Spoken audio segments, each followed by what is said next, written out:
Here with PAULIE MALIGNAGGI. How are you feeling in Saudi Arabia here before this event? I feel good. You know, it's a nice place. I've been treated very well all week, and it's certainly been an interesting experience. Seen some of the sights, and I'm excited for this big card. You know, I think the people have shown that there's an excitement for it too, and I think if it does well, I think they'll continue to bring big time boxing here in the Middle East in the future.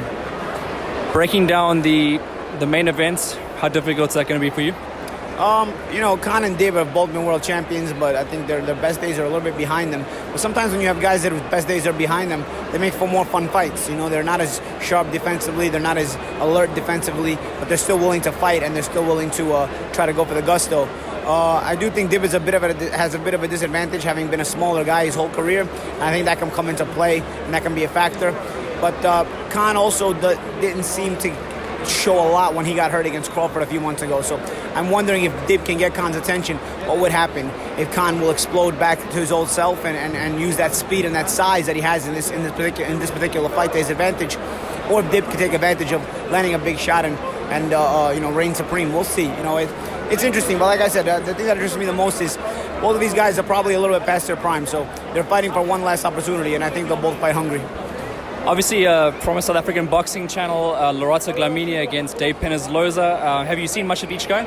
You know, Penaloza, right? He's fighting Dave Penaloza. You know, he comes from a boxing family. You know, his uncle Jerry Penaloza was a very good world champion.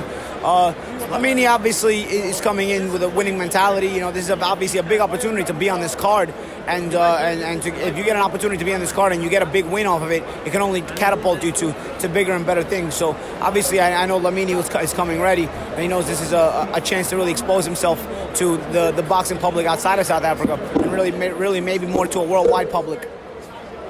Obviously, you're a commentator now, and who's your sort of commentary hero? I never really thought of it. You know, I liked, you know, growing up, you know, I grew up with many guys, but I never really had one particular guy that I like more than the other.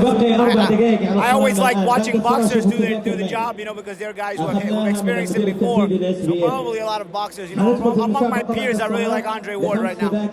You got the cast on. How long is the recovery going to be? My cast on my hand will probably be on another 4 to 6 weeks. Yes, another 4 to 6 weeks. Thank you for catching up with us. I appreciate the minute of your time. Thank you for giving me a couple of minutes. Thank you.